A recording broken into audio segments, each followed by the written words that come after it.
In the small village of Cal di Vespignano near Florence, Italy, a child was born who would change the course of Western art forever. Giotto di Bondone. Born around 1267 to a humble farmer named Bondone, Giotto's early years were spent among the rolling Tuscan hills. Legends say he was discovered by the famous painter Cimabue while sketching sheep on a rock with astonishing realism. This chance encounter marked the beginning of a journey that would break the stiff traditions of Byzantine art. Giotto's talent, even as a young boy, reflected a natural gift for observation. His figures appeared alive, emotional, and real. While most medieval artists painted saints as flat icons, Giotto saw them as humans with souls. His birth in a rural setting nurtured his sense of simplicity and closeness to nature, elements that would later define his style. Little did the world know, this shepherd boy would become the father of Renaissance painting, inspiring centuries of artists after him. Cimabue, one of the greatest painters of his time, took Giotto under his wing. The young boy moved to Florence, where he was introduced to the basics of fresco painting, gold leaf work, and panel art. Under Cimabue's guidance, Giotto observed both the strengths and limits of Byzantine art. He admired Cimabue's precision but yearned for more emotion and realism in his figures. He practiced tirelessly, studying how light fell upon faces, how garments draped naturally, and how gestures could express feeling. Cimabue soon realized his student was destined to surpass him. When Giotto began to paint on his own, his work shocked audiences. His figures had depth, weight, and humanity. The halos were no longer flat discs, and eyes no longer stared blankly into space. Florence was witnessing a new dawn in art. Cimabue, though proud, knew he had trained a revolutionary mind, one who would lift painting from craft to storytelling. Giotto's apprenticeship was the foundation of his transformation into a master. Giotto's independent career began with commissions around Florence and Assisi. His early works, such as the Madonna and Child and the frescoes in the Church of San Francesco in Assisi, revealed his mastery of human expression and depth. He replaced symbolic gestures with believable emotions. Saints wept, mothers embraced, and angels rejoiced. The walls of churches now felt alive with stories of faith and humanity. People flocked to see his paintings, marveling at how he made divine figures relatable. The fame of this young painter spread across Italy. Patrons, including religious orders and nobles, sought his talent. For Giotto, art was not just decoration, it was communication, a bridge between heaven and earth. His early recognition was not luck, but the result of a clear artistic vision, to depict life as it truly was. Through his brushes, Giotto gave emotion to faith and soul to stone walls. A new era of art had quietly begun in Florence. The frescoes in the upper church of San Francesco d'Assisi stand as one of Giotto's earliest and most important achievements. Painted around 1290 to 1295, these works tell the life of Saint Francis in vivid, dramatic scenes. Each fresco reveals Giotto's growing command over perspective, anatomy, and storytelling. His Saint Francis preaching to the birds and the renunciation of worldly goods show figures grounded in space and emotion. He gave volume to bodies, depth to space, and natural expression to faces, innovations unseen before. The Assisi frescoes became a landmark in European art, marking the transition from the medieval to the Renaissance worldview. Giotto's ability to combine spirituality with realism touched both the heart and intellect of his viewers. For the first time, religious stories felt human and relatable. Giotto's work in Assisi wasn't just decoration, it was a visual revolution, laying the foundation for centuries of naturalism and human-centered art. Around 1303, Giotto was commissioned by Enrico Scrovegni to decorate a private chapel in Padua, the Arena Chapel, also known as the Scrovegni Chapel. This project became his masterpiece. The chapel's walls were covered with frescoes depicting the life of the Virgin Mary and Christ. Giotto painted over 30 scenes, each filled with human emotion, gesture, and balance. His Lamentation of Christ remains one of the most powerful images in Western art, where angels mourn and figures bend naturally in sorrow. The The blue vault ceiling filled with golden stars gave a sense of infinite heaven above. Every inch of the chapel reflected Giotto's genius in composition, color harmony, and narrative rhythm. The arena chapel transformed how sacred art was experienced. Viewers didn't just see the Bible, they felt it. It was this chapel that earned Giotto immortality as the true pioneer of Renaissance art. Giotto was more than a painter, he was an innovator. He introduced a sense of three-dimensionality long before the science of perspective was formally understood. His figures occupied believable space. Their gestures and shadows created lifelike scenes. He experimented with light, using soft transitions instead of harsh lines. His draperies flowed naturally, and his architectural backgrounds provided context and depth. Giotto's attention to human anatomy, though not perfect, was revolutionary for its time. He treated characters as individuals with unique personalities rather than symbols. His approach influenced future artists such as Masaccio, Leonardo da Vinci, and Michelangelo. Through technique and emotion, Giotto redefined how art could represent reality. He replaced the mystical abstraction of the Middle Ages with a visual humanism that spoke to the soul.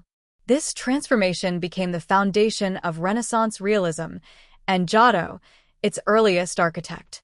Returning to Florence, Giotto was welcomed as a master. His fame brought him commissions from wealthy patrons and churches alike. Florence at this time was growing into a center of art, commerce, and culture, and Giotto was its brightest star. He painted altarpieces, crucifixes, and frescoes in major churches like Santa Croce. In this vibrant environment, Giotto mentored students, influencing an entire generation of painters. His presence uplifted the artistic spirit of the city. Beyond his workshop, Giotto became a respected figure in Florentine society. He mingled with scholars, architects, and poets, including Dante Alighieri, who admired him deeply and even mentioned him in the Divine Comedy.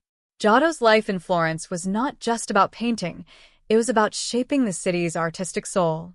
His name became synonymous with innovation, emotion, and truth in art, qualities that defined the dawn of the Renaissance. Giotto's friendship with Dante Alighieri, the great Italian poet, was one of mutual respect and admiration. Both were revolutionaries in their fields, Dante in literature and Giotto in art. They shared a vision of elevating human experience, making it worthy of art and poetry. Dante's Divine Comedy captured the moral and spiritual journey of the soul, while Giotto's frescoes gave that journey visible form. It's said they often discussed theology, love, and beauty, concepts central to both their works. Dante immortalized Giotto in Purgatorio, acknowledging that Giotto's fame had eclipsed Cimabue's. This literary mention further elevated Giotto's status. Their friendship symbolized the union of visual and literary art that defined the Italian Renaissance. Together, they represented the rebirth of human thought, where art spoke the language of feeling and faith. Giotto's art, like Dante's poetry, became a reflection of divine truth through human experience.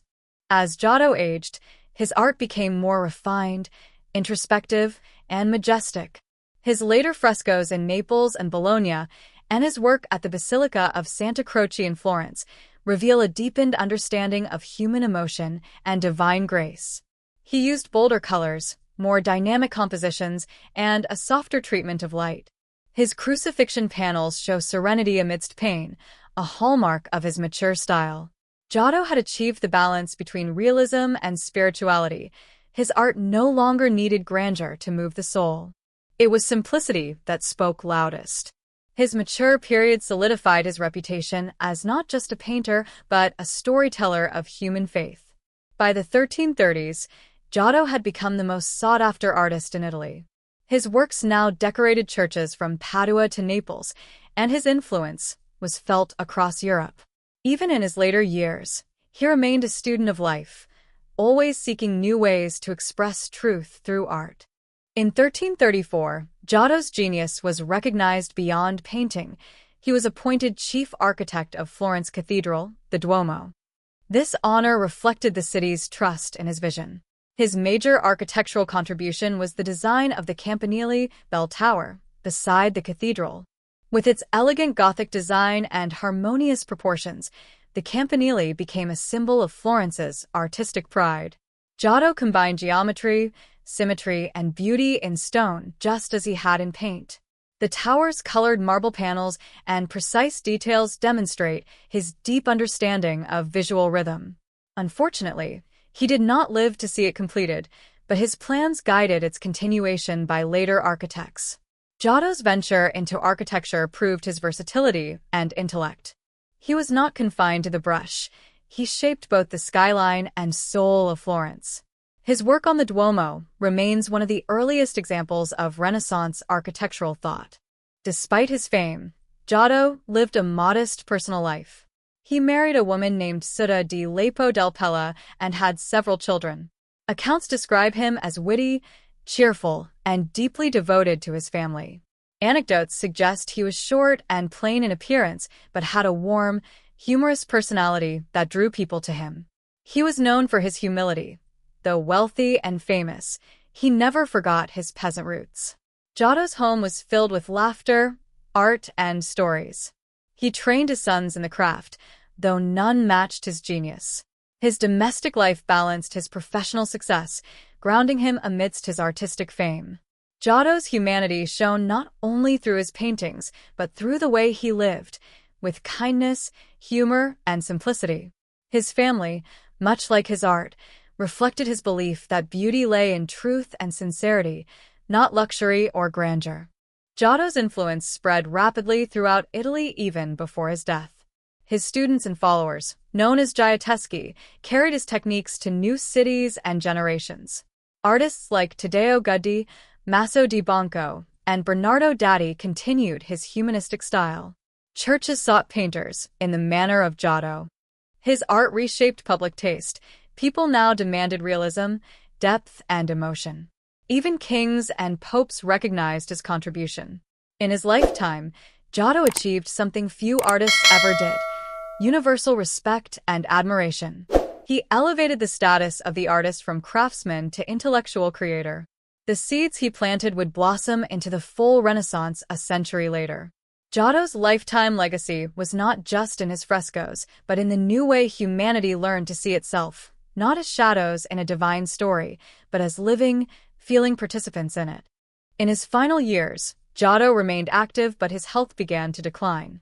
Despite age and illness, he continued to supervise projects, including the Campanile. His last works reflect a serene wisdom, softer tones, gentler expressions, and a peaceful acceptance of mortality. He was widely respected across Italy.